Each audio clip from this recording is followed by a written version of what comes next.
And this is Male Entrepreneur, podcast episode number 175. And we are live in 3, 2.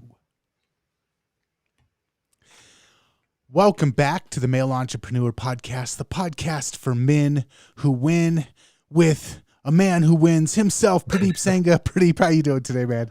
Good, man. Doing good. Man, it sounded a little bit formal at the beginning there. Typically, you're just like firing it off. So I was just like, this sounds like my typical business podcast here. Yeah, But today sorry, go ahead. This is a very serious episode. Yeah, I know. The dynamics of positivity. This is going to be interesting here. But I'm gonna ask you, Nathan, what are your thoughts on positivity? I get told by people that I'm overly positive or overly optimistic. I don't know, man. I think having a positive outlook is vital in life. I also think that having your head in the sand about certain issues can be dangerous. So I think that you got to have a balance. You have to be positive about the things that you can control, and then maybe not too obsessed with the things that you can't control, but still aware of the dangers in the bushes, I think. Yeah, what happens? What are your thoughts when you see someone being too positive? I don't know. Sometimes somebody can get, I guess it's weird. Like somebody can come into a room and depending on how powerful their persona is, their energy can completely change the whole room. So sometimes somebody can walk into a room with a positive attitude and energy just gets uplifted in everybody. And then sometimes people can walk into a room with just like a grumpy attitude and everybody is now like walking on eggshells and, scared to rock the boat at all. So overall, I think positive energy is a good thing, but there's a lot of, I don't want to say scam artists, but a lot of people out there that make a lot of money selling false hope and false positivity. And so it feels very much to me like a double-edged sword. And I think that there has to be a balanced, nuanced approach to the subject. And very good point, because I think you just nailed it there where you talked about energy. And that's ultimately what it's about. Because you could be a positive energy person and still be somewhat skeptical and still test things out and still, be challenging people. So there's what we've been trained here in the Western society is that if you want to be skeptical, there's some or challenge someone, there's some level of negativity to it. And that's what we've been trained from a societal perspective. But you could still be and have positive energy and challenge and still be like, maybe this won't work out, right? Maybe we are looking at things through rose-colored glasses, but still have that positive energy. And going into a bad situation with positive energy is a lot better than going into a bad situation with bad energy. And that's ultimately what it's about. So I kind of want to unpack this a little bit, but I have noticed, especially like doing joint ventures with people or taking on different clients or starting businesses with business partners. For me, one of the key things that I do look for now is positivity, because I've noticed that even some of the most promising projects that I've worked on or some of the products that were or services that I was super excited about, if somebody, either the business owner or business partner or somebody on the team, is a negative person or has a negative attitude about things, they're way, it's like pushing a boulder uphill the entire time working with them. And you're not just doing your part of the job, you're having to constantly be a cheerleader and try to share that positive energy with them. But sometimes it can just become draining. And so now one key factor when I'm going to work with somebody is if I get like they're a negative Nancy type attitude, I just say no. Doesn't matter how great the dollar signs look that are attached to the project, if I don't if the person that I'm going to be dealing with the most has a negative attitude about things, I'll just turn the project down. I completely agree with you. I will not do business with someone that is negative. I hands down will not. I will not get into business with anybody that doesn't have a positive outlook. Think about it. If someone's not positive, then they're going to be constantly challenging your ideas, which is not a bad thing, but challenging them from perspective of negative energy. And they're going to be Debbie Downers. And you're going to be wondering, like, when you're going through challenges, you want to go through challenges with someone that actually brings you up, not brings you down. So that's very important. I have a hard, fast rule. Someone is not positive, they're not on my team. Bottom line. They're just, I don't care how good they are. I don't care how much money they're going to make me. They're just not on my team. So I think that's a important a philosophy to follow, or a principle to follow. And again, Nathan, we've talked about this. One of the most important resources that you have, or I should say two of the most important resources that you have is your focus and your energy. And both of those elements are impacted by your state of whether you're positive or you're negative. If you are more positive, you will actually be more focused in a positive direction, right? Because think about it. When you're anxious or you're depressed or you're going through all these challenges, your mind is all over the place, right? But when you're positive, what ends up happening is you're able to focus down, you're able to narrow down on the thing that you want to get done, and you actually get it done better. The same thing with energy. Energy, again, there's the cosmic energy of, you can say, empowering energy and disempowering energy. You want to constantly be putting yourself in empowering energy. And you talked about this, is a person can walk into the room and you could feel their energy. You want to be around people that bring the energy level up for the room, for the people in the room. And you want to be one of those people yourselves. And look what we've seen. We've seen this over the last year and a bit with COVID, right? This is a prime example. There's been people that have been totally brought down. And I'm not saying not for good reasons. People have lost their jobs, lost their businesses, lost their livelihood because of COVID, the challenges that came about. And there's other people that said, hey, look, regardless of this challenge, I'm just going to continue on. I'm going to be a better person. And look at where the two groups of people are. Some of those people are still stuck in their old ways. The ones that were more positive are the ones that actually came out better. So I was very fortunate. I had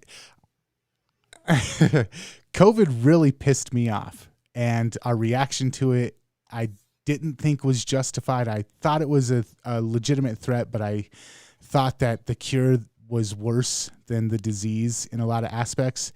And I had some really negative aspects or parts of my personality come out over the last year and a half.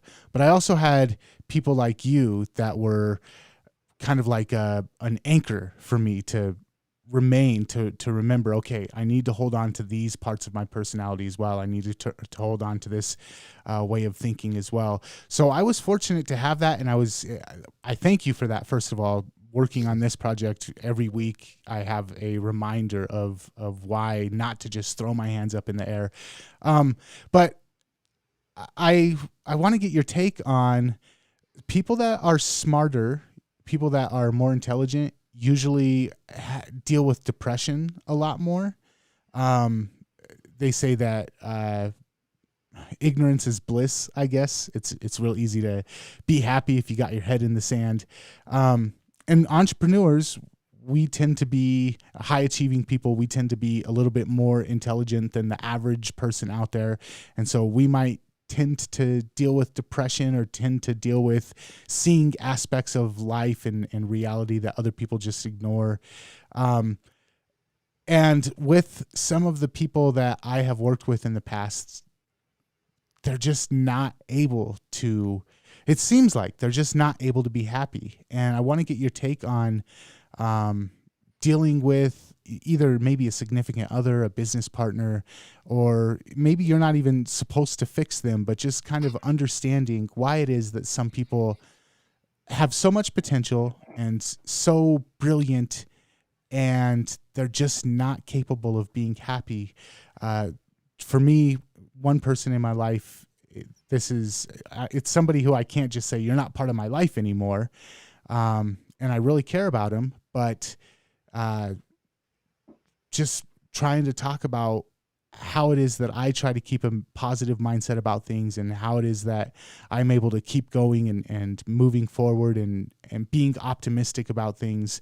And when I have conversations with this person, they're just not able to get it. They just can't see the world the same way that I do. And I just wonder what it is that causes such smart and intelligent people to not be able to grasp what this simple thing is. For me is, hey, if you're happier and you're optimistic, life is better, but they just can't flip that switch for some reason. Yeah, really good point. So if we take a look at intelligence can be measured in so many different ways. And when we say intelligence, we typically think book smart or business smart or something from that perspective, a technical expertise. But intelligence can be completely different. You could have the common thing is emotional intelligence, right? So there could be someone that's completely book smart but has no idea how to manage their emotions. You could have spiritual intelligence, right? Someone that is not book smart whatsoever, but they understand how their spiritual energy works. So there's all of these different levels of intelligence. And I think what we've done is we've narrowed people down into kind of a book smart type of intelligence. And the people that I see that are more happy have other levels of intelligence, not necessarily book smarts. They know how to manage their emotions. They know how to manage their spiritual energy. They know how to manage their physical energy, for example. They may be in better shape, for example, or eating healthy. Or eating wiser. So there's different levels of intelligence. And you said something about, I can't remember exactly how you worded it, but everybody has a capacity to be happy.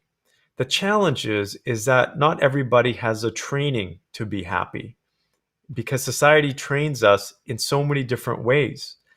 And so being happy and being joyful is something that we should be good at naturally, but we're not, because we're trained to do everything else but be good at being happy. So it's a skill. It needs to be developed. It needs to be nourished. You need to learn about it. And that requires you to maybe read some books, requires you to maybe even take some courses. Yes, there's courses on how to be happier and how to have a more fulfilling life. Maybe that requires you to hang around different people, because a support network is absolutely critical when it comes to that. Positivity is innate in our souls. It's not innate in our being as human beings because of society. That's something that we have to understand. So it has to be developed fundamentally. And so I learned this the hard way. Is I had to nurture it. I had to develop it. I had to build it. And I still continuously learn new things about positivity, about joyfulness, about happiness, about how I can nurture it, even in the toughest times. So it's a skill. We just need to learn it. And so if someone says, I just can't be happy, which is something that I find a lot, people will say that to themselves. Yes, you can be happy. You just have to learn how to do it and stick with it. I think there's other aspects to it too. The fact that, I mean, going out and getting some sunshine makes you, has chemical effects on your happiness. Taking moments to appreciate what you have, rather than just think about how much work there's left to do, or how much better other people have it than you. Just taking time to be like, oh man, I'm getting to spend some time with my kids right now, and we're doing this awesome thing that's going to be a great memory for them. You talk about being present in the moment, and not just thinking about work while you're spending time with your family. Getting out and exercising. The food that you eat, a lot of us just eat processed food that chemically has an effect on our bodies and our minds. But not everybody, but a lot of people, it seems like they just want a easy solution. I'm going to go to the doctor. They're going to give me a bottle of pills, and this is going to make me happier. And to me, it's so weird that I get it as a marketer. Everybody wants the microwave popcorn solution, but it seems like we've kind of moved away from, and again, as a marketer, I feel guilty about this because I'm like, hey, buy this thing, it'll make you happy. And I know deep down in my soul that it'll make you temporarily happy. So I guess the shortcuts to happiness that a lot of people try to take end up being more detrimental to happiness than anything else. Yeah, you know what? It's the quick fix syndrome, right? It's convenience syndrome, and we suffer from this most often here in the Western society. It's really interesting you talk about this because, again, this has been talked about for centuries when it comes to spiritual teaching, whether that's originally from India or China. But some of these practitioners have been studying meditation, for example, for decades, 30 something plus years. And now you see apps, now you see technologies that says, oh, you don't need to be training for years to have better meditation. You can just throw this app on and away you go. There's something to be said about years of experience. Yes, you can shortcut it through technology. Yes, using an app can help beginners and all that kind of stuff. But there's something to be said about experience and actually putting in the time and the consistency, because you learn those little nuances in life that actually make a big difference that the average person doesn't get. Ultimately, for me, Nathan, what enables me to be positive? What enables me to have a better quality life? What enables me to be fulfilled with everything I have and I don't have is how I feel about myself as a person and the growth that I have. And every moment that I say, oh, I'm facing this challenge, I always think of what can I learn from this? How can I be better? How am I going to evolve as a person, as a human being, as a soul? That's what gives me a strength. That's what gives me optimism. I don't know why, but that is ultimately it.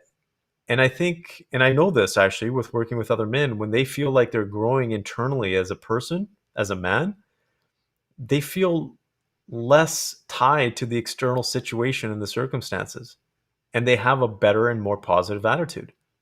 Mm-hmm.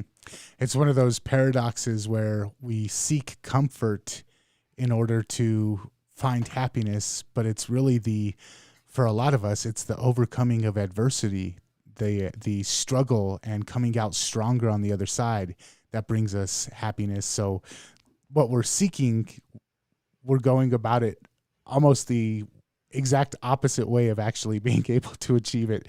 Human beings are uh, we're a goofy creature. Yeah, we are just so funny from that perspective. You're absolutely right. We seek the comfort, we seek the end goal, but that discomfort along the way is what really gives us the feeling of fulfillment of being able to get through that. So that was very well said. I think that's important. And I think ultimately the way to wrap up this episode is really to focus on if you're facing challenges, you got to keep your positivity hat on and your optimism hat on. That's ultimately it. That's my one message, is because if you have the other hats on, it's not going to get you anywhere. You're going to be stuck in the same spot or even going backwards. And the reason why I say this is because with these last events over the last year and seeing what men have gone through and women as well, like I said before, if you've kept a positive hat on, an optimistic hat on, you will be in a better position, guaranteed. Even if it's not financially, emotionally, you will be in a better position. I know people that have a ton of money, but COVID has just depressed them because they just weren't able to handle things in their own minds.